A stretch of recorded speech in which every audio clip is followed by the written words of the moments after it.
Off the Books episode of the All the Books show, recorded at the David A. Howe Public Library. We talk book news, author news, and literary news. Today is both an author interview and an interview with somebody who worked at NASA during the moon landing. Yes. So this is it was a lot of fun for us to have another returning guest here to the All the Book Show. We first talked to David Dvorkin last year about his fiction books. Mm-hmm. This year we talked to him about his time working at NASA from 1967 to 1971 to celebrate 50 years of the moon landing. So tune in as we talk with David Dvorkin, former NASA scientist. Eric and I are joined by David Dvorkin. David, thanks for joining us once again. You're welcome. Last year when we talked, we were talking to you primarily about your fiction work, some of your Star Trek writing and all that. And in the course of the interview, you had just sort of casually mentioned that was during a time when you were working at NASA. And we just kind of kept going because we had our questions and things. But as soon as we got off the interview, we were like, oh, we have to talk to him about that. So I'm glad that you were willing to do this. Yeah, well, I'm always glad to talk about it. As I mentioned to you, my only real problem is how long ago it was. Oh, sure.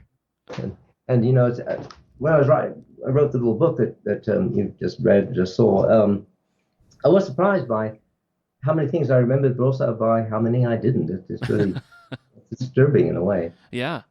So the book is called When We Landed on the Moon, and it's coming out in paperback. You can get it as an ebook right now. Is that right? It's in both now. Okay, great. All right. Well, let's just dive right in. So as soon as you mentioned it, I got my copy and read through it, and I found it really fascinating. I thought you did a great job of pulling out just little everyday facts that I don't think you get often when this time period of NASA is covered. You know, it tends to focus on, you know, the biggest, you know, the flashiest, newsworthy elements of it. And I think that what I liked about yours was that you did cover those things, but you also just gave a real sense of what the day-to-day was like, you know, as somebody who was there. Well, of course, it focuses, most of the news, all the news at the time focused on the astronauts and what they were. Absolutely, yeah. And then what people saw and heard on their TV screens was the few people at NASA who were doing all the talking, you know, right.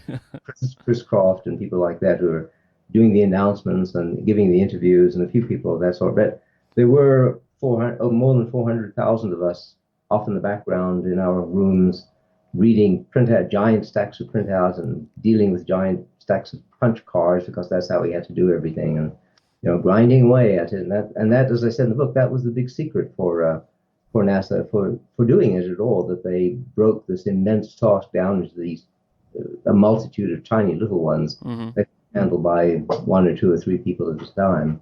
Yeah, see, and that's just, I mean, I was reading that and like I was terrified, so I can't even imagine, you know, being like the one guy who has this little chunk of it, and you know, everything's sort of reliant on that. It just illustrates just how many moving pieces it took, you know. Oh, right. And hardware, software, people on ships, and not just Americans, people in radar stations all over the world. We had Australians and Brits and other people manning giant radar stations that were tracking the vehicles under some kind of contract arrangement with the U.S. government. And people of all sorts, not to mention janitors and security guards and Sure. typists and secretaries and people of that sort. And I was terrified when I first got there because I didn't know what any of it meant. My educational background had not prepared me at all, and I was how could it? I mean, it was such a new, unique thing. It was new and unique. Although if I had gone to an engineering school, maybe I would have been somewhat more prepared. I don't know. But yeah, computers, I had never even seen a computer. I just vaguely knew what they were. Had to learn programming and how to do computer runs right away, and a whole new area of mathematics that my background had not prepared me for. As I said in the book, I had all kinds of romanticized ideas about what it would be like. I thought it would be like those 1950s TV shows and fiction movies, and it was nothing like that at all. Well, let's go right back to the beginning, because I love the wording of this telegram. So it's 1967. You do an interview with NASA, and you get a telegram that says you have been selected to participate in man's greatest adventure, the conquest of space. You know, it's just, I mean, talk about a 1950s flourish. I mean, right there, that feels right out of a classic sci-fi. But can you describe the feeling of that? You know, it went on for pages. I don't know if I still have it. My wife did. That reminded me that I had an awful lot of NASA stuff in the basement. We had a basement flood many years ago that destroy some of it. So some of that may be lost. I don't know. I should try to dig through stuff and see if it's still there because it was a classic. Yeah, it was great. I didn't expect anything like that. I expected something much shorter. You Yeah. know. Well, I mean, you can just even from that the wording that you've shared. I mean, you can see the pride that they had in it and the excitement that was felt. But for you, it's because you were what 22, 23 at this point. Yes, right, right. Okay. I mean, what was that like to get that telegram? Oh, it was tremendously exciting, because I had been this space freak kid all my life. I wanted to be a spaceman when I was young. I wanted to buy myself a spacesuit. When I was a kid, I was saving my money. I remember to buy myself a spacesuit. Although in the end, my parents took money and used it for something practical. But and I had all these dreams of me. I thought, this was going to, as I said, it was going to be like the movies and the TV shows. I was just so thrilled and excited. Oh yeah. Uh, and then when I signed up, I started getting all kinds of um, glossy brochures from apartment complexes in the area Oh, showing me what a wonderful life I would have on the sea, on the sea coast. And no, sure. Well, I'm imagine it was a huge boom for that area. When you're talking, 400,000 plus people coming there. I mean, the well, infrastructure even that would require. out around the world. Yeah, There were probably, I would imagine, total about 15 to 20,000 actually there. But it was farmland. This was at a sure. time when this was out in the Nowheresville. It was midway between Houston and Galveston, and there was nothing for 25 miles to the north until you hit Houston. There was nothing. 25 miles to the south, there was nothing until you hit Galveston. In those Nothing, days, nothing except a dry heat, right? wet, very, very wet Oh, heat. really? Oh, that's worse.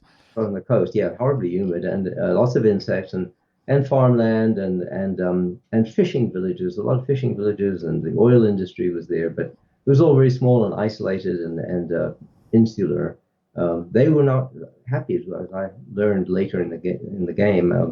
The locals are not happy to see all these high-paid young techies from all over the Oh, country.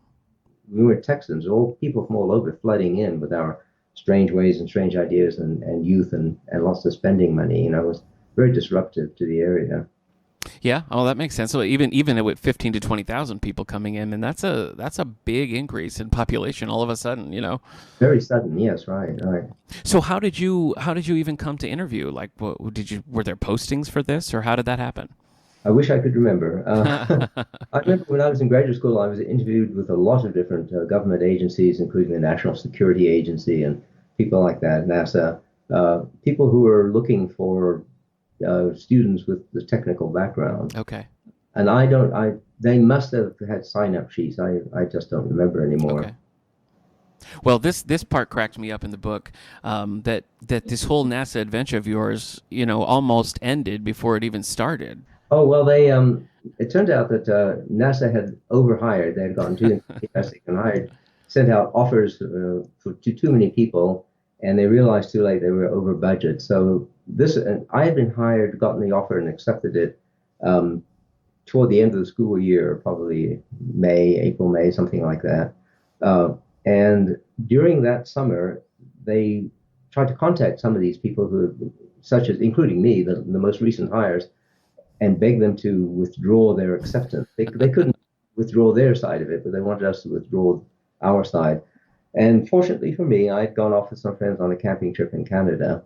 I was living in a sleeping bag in a Volkswagen van.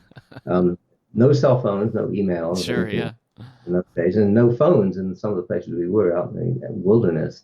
It was a wonderful trip, and then I got back and prepared and moved down to Houston. And when I got there, I was told by a guy, one of the people who was there, actually had been in graduate school with me at Indiana University. Oh, okay. And so since he knew me, they asked him to try to contact me and beg me to withdraw. But he told me about it when I got there. But since they hadn't been able to contact me and I had shown up as agreed, they I was in. Yeah. Wow. Well, that was a well-timed camping trip. Yes, it was. So we talked about this a little bit at the top, and you address it quite often in the memoir. But the stress of this job. Can you talk a little bit about what your title was and what your specific area of focus was, and how that mix of exhilaration and like great burden affected your time there? Uh, I remember sleeplessness more than exhilaration, actually. Okay. My job was uh, analyzing the navigation during the rendezvous phase when the lunar module ascended from the moon to at the end of the mission to rendezvous with the command module, which had remained in orbit around the moon. Uh, Only the command module was able to return to Earth. The lunar module didn't have that capability. So the two men who were on the moon had to get back inside the command module and then jettison the lunar module, and they would return to Earth. So the rendezvous was critical for their survival, otherwise they'd be left behind. They had to get back into the command module. And to accomplish this rendezvous was complicated. They couldn't see each other until the very last few minutes. I mean, there were these two tiny little spacecraft in the blackness, you know. So they locked onto each other with radar. Each one of them had a radar dish. They locked onto each other, and then the readings were fed into the onboard computer and backed up by some computers on Earth. We would go through all the equations to calculate the little maneuvers so that they could end up together. And my job was error analysis, was to calculate how far off they were likely to be. Not the actual maneuvers themselves, but how accurate those maneuvers would be. Right. So as long as they were expected to be accurate to within a few feet and a few feet per second in speed, that was acceptable. If they had been off by 1,000 miles, you know, or potentially off by 1,000 miles, that would be a real danger sign. So it was computer runs. It was all computer runs. It was all abstract in a way until the mission actually happened. But the problem was that at the beginning, when I started there were 2 months, what they call 2-month centers. In other words, 2 months between launches of Apollo missions, which meant that the work had to be done very quickly because there was a chain of different groups doing work and feeding the data to the next group. I couldn't do my work until I got a bunch of data from a whole bunch of other people. Okay. And then I had to do my work quickly and pass my numbers on to other people who would then use them in their planning. So everyone was under tremendous stress to meet the deadlines because the launches would not be delayed. And if anyone upstream from me was slow, and I had less time to do my work. And if I had been slow, that would have put more pressure on the people downstream from me and so on. So the time pressure was enormous. You couldn't just do it when you felt like it. Basically, it had to be done by a certain amount of time. Mm-hmm. And then you had to deal with the very big old slow computers that sometimes didn't do their job, and you know things. Punch cards got mangled in the machine, and you had to re-punch all your cards and fight with other engineers for the limited number of key punch machines we had available. You know, and then get all your printout and all that. So there's just the mechanics of it. Yeah. It was time consuming and made it even more stressful. Well, absolutely, because I mean, as you're describing it, you have the stress of your own work, you know, making sure that you're right, making sure your figures all match up. But then you're also, you know, in the middle of what's essentially a domino effect. You know, you're saying if Right. a guy a few steps ahead of you screwed up or was too slow, it would just kind of throw everybody else off. So, I mean, you have your own work to stress about and the effect you have on everybody else. So, yeah, I mean, it's stressful. Yeah. And then there were some missions. Well, I mentioned Apollo 9, but that actually happened with a couple of other missions where the numbers we got were disturbingly high. The possible errors Really? meant that someone upstream would have to redo things, or have to redo the hardware, or redo some work in order to see if they could improve their numbers, so that we could then get better numbers to try again, in hopes that our numbers would then be better. So sometimes everything had to go back again a few steps. So you talked a little bit as well about some time you spent in the mission operations control room doing what was essentially a monitor duty, listening to the chatter, listening to what's going on up there, seeing some of the images. And what's interesting to me about that is, here we are 50 plus years later, and we've all seen these classic images, and we've heard and seen the bits that were deemed interesting or exciting for the TV viewing audience. So I want to know a little bit what it was like to, be seeing it totally unfiltered, seeing everything happening, and seeing it first.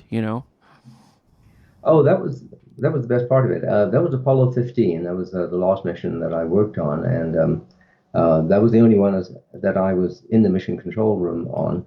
And my group, we didn't actually participate in the actual operation mechanics of the mission. Mm-hmm. we were there in case something went wrong, we would have to be consulted. So we were just there for a shift, watching the monitors and with the headphones on in case something happened, and they would contact us. But in my case, well, and nothing did go wrong, so that meant that I was there for the night shift, just just watching and waiting Sure. and watching the monitor. And as I said in the book, it just happened that my night shift, coincided with a lot of the EVAs, the extravehicular activity that the astronauts on the surface, and they had the little rover. That was the first one, the first mission to use that four-wheeled rover vehicle, so they could go around much greater distances. There was nothing for me to do really, but well, I could have tried to read a book or something, but this was much more interesting. Oh, yeah. I was watching the live feed, listening to the chatter, and as I said, watching the medical channel to see their vital signs, which was really fascinating, watching the astronauts' vital signs while they did various things. And a lot of it was, pretty tedious work for them, I'm sure. And Sure. it's interesting that they would talk about taking a rock sample. What about that one over there? And that looks interesting. I think they had been given a lot of training in geology. Basically, they were test pilots who had been trained intensively in geology, so they would know what they were looking for. The alternative would be to send up real geologists, real scientists, but then you'd have to train them to do the kind of stuff that test pilots could do, and they'd probably be beyond them. So NASA decided this made more sense to use test pilots. So they were well trained, and they would look at the rocks and try to identify different things and see if it was of interest. But that wasn't terribly interesting to listen to, but it was interesting to know that this was actually on the moon and they were surrounded by a vacuum. And Yeah. one thing I did mention in the book, Dave Scott, the reckless driver, who would like to drive the moon buggy into small craters so they would bounce way up in the air. He got a kick out of that. He also seemed to like. I got the impression listening to the dialogue between the two astronauts that he was deliberately falling. He fell a lot on the moon in Apollo 15 because the spacesuits they were wearing were almost like giant balloons, and he would fall, bounce back up some distance and land on his feet. And the first few times it happened, they told him to be careful, and then it kept on happening, and it was clear that he was doing it for fun, which is just amazing to me, because what would have happened if he had punctured his suit? Right, yeah. But I guess that's the mentality of the astronaut versus the desk jockey. I guess, yeah. Well, if you didn't bring up the reckless driving on the moon, I was going to ask you about that, because that really cracked me up in the book where you're listening to James Irwin being like, "That one looks big, Dave." And I don't think Walter Cronkite talked about that on the evening news. No, probably not. Not to hear it all. Yeah. That's just so funny. I love how you describe either dead silence afterward or just grumbling. Well, again, one of the things that I really enjoyed about the memoir was these little bits that you were able to put in that were just kind of in everyday life. You talked a little bit about what it was like when you're all down in this area off the clock. Can you talk a little bit about that? Just life in that area when you weren't doing your super stressful job? Well, yes. I emphasized in the book how young almost everyone was. I mean, I was one of the younger ones there in my early 20s, but not the very youngest. And the rest of the engineers tend to be in the mid to late 20s, and management was in the lower management was 30s, upper management was in their 40s. So everyone was young, and it was this high stress environment, lots and lots of single people, thousands and thousands of single young people, the stress, the inevitable blowing off steam. One place I mentioned was the Ellington Air Force Base Officers Club. Right. Ellington Air Force Base is fairly nearby, and NASA kept the astronauts T-38 trainer jets there that they could fly around any time.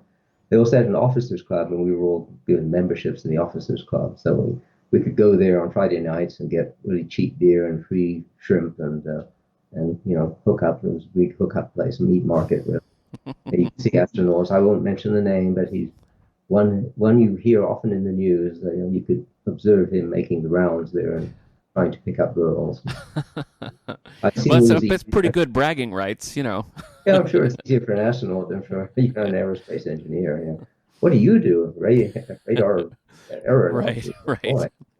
As opposed to if I'm about to walk on the moon. Right. Yeah, it's not fair. That's an unfair advantage. that's, that's right. And then I also talked about the splashdown parties, which was this amazing orgy. It was nothing you would expect to see from these starchy people with ties on, and the suits and all that. At the end of the mission, when this capsule, the command module splashed down into the ocean, then it became the Navy's responsibility to recover them Okay. uh, and bring them home. And so the people at NASA really had nothing more to do. That was the end. There was no more we could do anyway. Right. So we were all relieved from duty, and everyone just poured out to the Space Center, kind of shut down for a while. We went across NASA Road, or NASA Boulevard, this big highway that ran in front of the Space Center. And the other side were a whole bunch of hotels, and all the aerospace contractors would have it all stocked out in preparation with lots of free booze and food, but mostly booze. So thousands and thousands of people, male and female, mostly young, but not always. A lot of them middle-aged and married would be there just drinking themselves crazy and falling into the swimming pools and disappearing into the hotel to blow off steam. This would go on all night long, and then the next morning everyone was back, presumably with hangovers, but not showing it. Looking all starchy again. Yeah, I'm quite sure Walter Cronkite never said that on the news. Oh, you never mentioned that. No, I don't recall. So you were there. You were there. What you said, 1967 to 1971, right? That's right. And how does your? I mean, what's your morale like? Because I imagine going in 67, you're riding high. Everything's big and exciting, and then as you coast toward the end of that, I mean, could you sense that there was a bit of a pullback in the ideas of exploration and that just that bold mission that JFK had sort of laid out? I mean, was that palpable at the time? Oh, it very much was, and it was a factor in my leaving. I mean, we hated the climate, but most of all, even more to me, I thought the future was. I didn't have a future there. They were already starting to have RIFs, reduction in force, which is the government term for layoff. And I thought there were many more coming. There were big budget cuts coming. There was no follow-on already. There had been decreed there would be no follow-on to Apollo, at least no manned exploration beyond Earth orbit. Originally, of course, the whole idea was that Apollo would just be laying the groundwork. Right. And we'd have bases on the moon, and then we'd be aiming at Mars and so on. But it was Richard Nixon who, as I remember, who basically said, no, the next thing is some sort of Earth orbital mission, which evolved into the space shuttle. But at that time, there wasn't even a plan for a space station, so the space shuttle didn't have anywhere to go to. It would go into orbit and then come back down. That would be the end of it. And there was to be no more Apollo, and there were stretches. They canceled the last two missions. Originally, I think there was supposed to be an 18 and 19, but it ended with Apollo 17. And they were stretching out the time. Instead of 2 months between missions, it was 4 months or however long. And everything was just a sense of winding down. All the excitement and enthusiasm was just winding down, not even enthusiastically like a splashdown party, more like air being let out of a balloon. There was money pouring into unmanned exploration, and one of the big ones was the Viking Mars lander, and I was able to get a job. I had leads on a job here in Denver at that time, and we both liked Colorado a lot, and I'd been to Denver on business for NASA a few times, and really liked it. So it seemed, with much regret, it seemed like the time to leave. And I can't say that I went to the Viking project with the same kind of naive enthusiasm that I had with Apollo because it wasn't manned, it wasn't exciting. Right. It was good stuff, and it was a great project and very successful, but it just wasn't emotionally stirring. So do you think, I mean, what's your perspective as an eyewitness to all this? I mean, do you think it was just a matter of changing in, political ideologies and a sense that, well, we did it, we went to the moon, we're done. I mean, do you think that was it, or what was it that really put the brakes on everything? I don't know. At the time, I felt very bitterly that it was a shiny, bright object, and the public liked it for a while and then lost interest and got interested in other shiny objects. Of course, the Vietnam War was probably a factor too. Sure. That was a big one, and the budget problems related to that. If not for that, who knows? Maybe the money wouldn't have seemed that important to the public. I really don't know. I guess before we did it, it was an amazing thing. But once we had landed once, then everyone got bored. Oh, we're landing on the moon again. Big deal. Yeah. The sort of incremental exploration, adding new things like the rover, just didn't really do the job emotionally for most people. Hmm. As you reminisce about this, and as you sat down to write this memoir, is there a certain situation or event from your time there that always sort of draws you back as something that you maybe feel the most proud of, or the most memorable for you to have been a part of?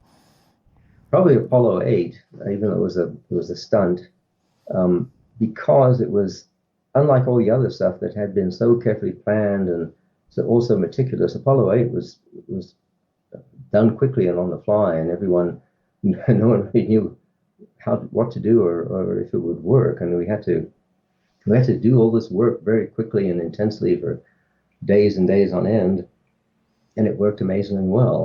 That to me that does stand out, and of course it got that amazing, wonderful photograph, and Oh yes. this whole idea of human beings being in orbit around the moon was somehow, in some ways, even more fantastic and amazing than landing on the moon. Hmm. Now you mentioned the photograph, and I I liked that story as well. So that was a photograph taken by the astronauts from orbit.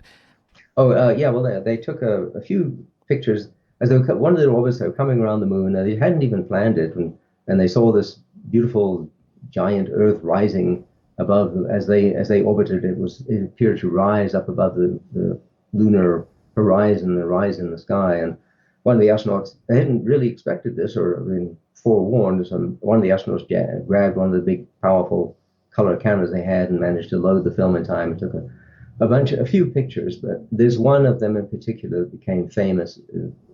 It's called Earthrise, and you see it all the time online, um, and it came to sort of epitomize the whole mission. Hmm. A very, very stunning, beautiful picture. Shows the moon below and the Earth against the black sky.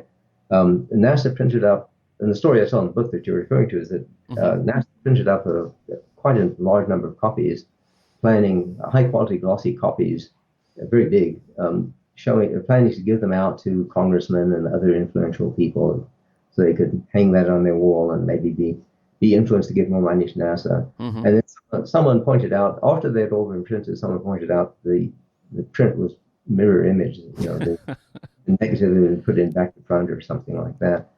So fortunately, instead of throwing them away, they sent out the word somehow. I don't remember how. It didn't have email, but the word got out that they were giving these things away to the first come first served basis. So a bunch of us raced. We were in the same building, fortunately, as that office, the PR office. And we raced down there and were able to get our hands on this. So I still have that mirror image copy of the Earthrise. It's a very beautiful picture. I love looking at it.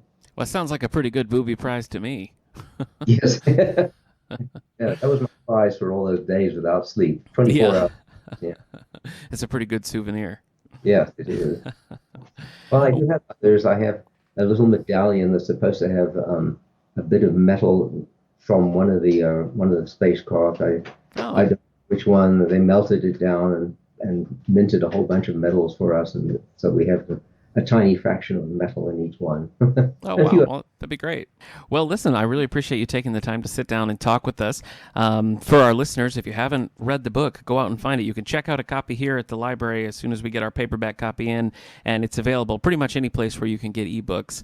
When We Landed on the Moon by David Dvorkin. So I hope you check that out. And David, where's the best place for people to find you online, find your works and other things? My website, which is Dvorkin.com, my name, DVORKIN.com. And that is all of my books, my now 29 books, including this one, with descriptions and links for buying them and so on. Wonderful. Well, again, I want to thank you so much for sharing your memories with us. I think it's perfect for our summer theme, which is Universe of Stories. So we're doing a lot of space-centric programming. So this was really, really excellent for us and perfect timing with the 50-year anniversary and everything. So we really appreciate you taking the time to chat with us. Oh, thank you. So we sort of just stumbled into this because about 15 years ago, Mhm. I had read a book called The Trellisane Confrontation by David Dvorkin. Yep. And more recently, I read the Next Generation book he wrote called Captain's Honor. Mhm. So I've read all of his Star Trek books, including Time Trap. And so I had reached out to him back in 2018. This first interview that we're going to share now was originally released on June 22nd, 2018, where we talked primarily about his fiction books, including the Star Treks. In the conversation, he just sort of casually mentioned his time at NASA. So as soon as we stopped rolling, we were like, boy, we got to remember that for the future. So this year with Universe of Stories, that's when we sort of got the idea to reach out to him again and do the NASA interview that you just heard. But just for fun, we're going to share with you the interview that we did back in 2018 where we talk about his fiction work. Enjoy. Well, we're here with author David Dvorkin. Eric and I have both read his stuff, and we had some questions that we wanted to ask him, and he was kind enough to agree to talk to us. So, David, welcome. Thank you. All right, so what we have is just a quick Take 5 series of questions here. The first one is, what unique challenges come into play when you're writing established characters versus your own original creations? Well, it is much more limited or restrictive. You cannot just invent a history for the characters or change them any way you want to. We ran into that very much with Star Trek, where, for instance, in one scene in the book I wrote with my son, I had a scene where Riker is in charge of the ship, and he expresses some doubt in his thoughts. He's thinking about, he's not quite sure if he's up to this. And Paramount shot that down right away. They said that Star Trek officers never feel any doubt. Oh, wow. Writing characters with no doubt would certainly be a limitation. There's no doubt. Yeah. On the other hand, I did, as you may know, I did a Sherlock Holmes pastiche, and that I was pretty free to do anything I wanted with, because although Sherlock Holmes' story is fixed in the books that Conan Doyle wrote, he's long dead, and the family didn't have any control over it, so I could do what I wanted. I could change. Then you don't want to change it, of course, too much, because you still want it to be the same character that readers are familiar with and love. But you can do much more than with, especially television show characters, because they keep very strict control over those. Oh yeah, of course. Well, Eric wanted me to ask if you were a sci-fi fan who got into Star Trek, or a Star Trek fan who got into sci-fi. No, I was a science fiction fan long before Star Trek existed. Okay. And when Star Trek came on the air, I was working at NASA at the time in Houston on the Apollo program. So it was, that was really neat. We loved it. But I watched it every show, every episode, and then when it went off the air, I watched the reruns over and over again. That was great. Brainwashed my son into it. So Perfect. Yeah, indoctrinate young, I find. Yes, exactly. Well, you mentioned your book, Captain's Honor, but I wanted to talk about that for a minute. So in that book, you take the quasi-Roman setting from an episode of Star Trek, the original series, and you bring it into the next-gen era. And I was just wondering, what about that episode, Bread and Circuses, I think it is, what about that intrigued you, and why did you decide to set it in a next-gen era? Well, it wasn't exactly so much that episode. It was really Patrick Stewart. Okay. He was in Claudius, Yes. I, Claudius. Yep. And that was the first thing I ever saw him in. I think that may have been his first major role. He was fairly young, I think, playing Sejanus. And my wife and I loved that series, and we thought he was just an amazing actor. We were just blown away by his Sejanus. And so, and then with him being in the Next Generation, I came up with the idea of there being a Sejanus character in this Roman Empire, and the fact that it's basically the same man physically, he'd be his double. That would make an intriguing story. The problem then was that there'd be 2,000 years off the mark, because the other Roman empires has followed basically the same timeline. So we had to wave our hands and say he was somehow just happened to look just like the famous Sejanus of history. And let's go after him. The problem is the famous Sejanus, his children were murdered. Oh wow! By the emperor's orders when he lost influence. So they didn't have any descendants, as far as we know. Okay. Now you were mentioning when we were talking off mic that originally you with the cover you thought the two of them would look alike, and then they don't.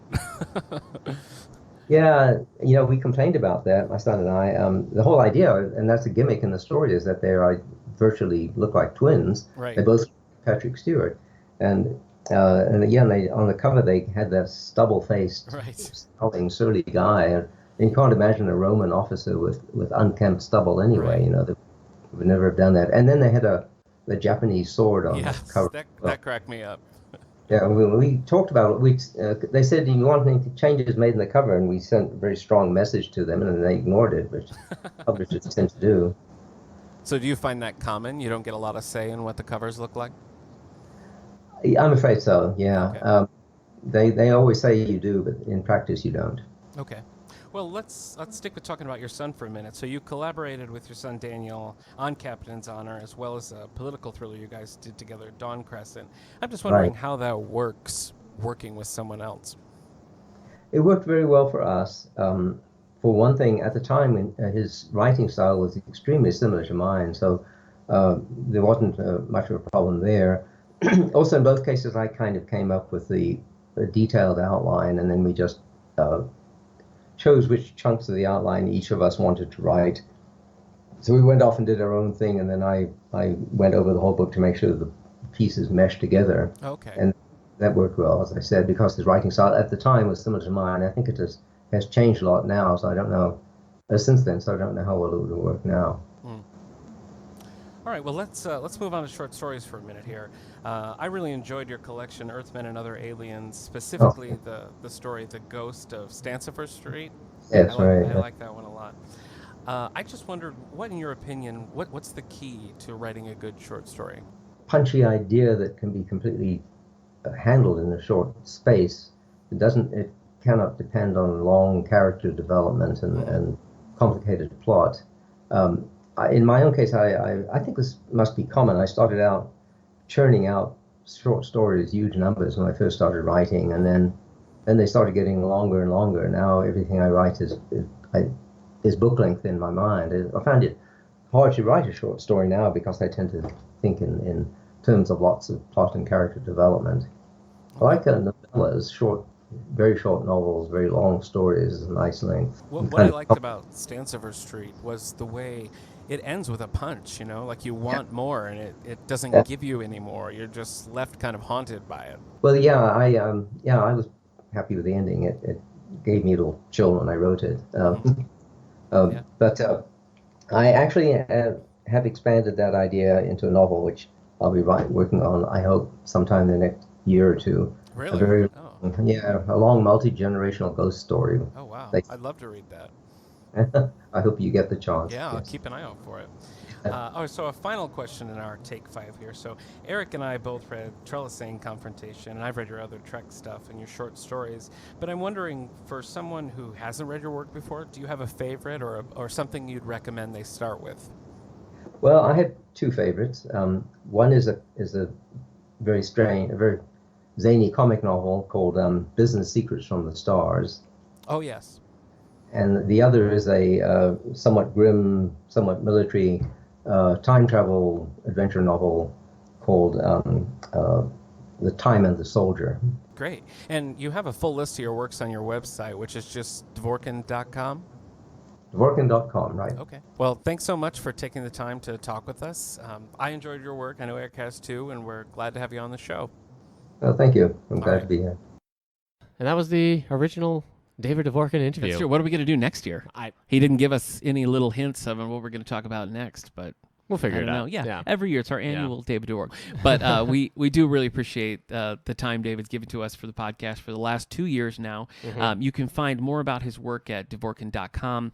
We have his Star Trek books as well as the new book, When We Landed on the Moon, here in our collection. So if you're local, I urge you to come in and check it out. Once again, thanks to David Dvorkin, and we'll see you next time. If you enjoyed this episode and you'd like to listen to some of our full episodes, you can find us on All the Book Show on SoundCloud, Twitter, and David A. Howe Public Library on Facebook. That's right.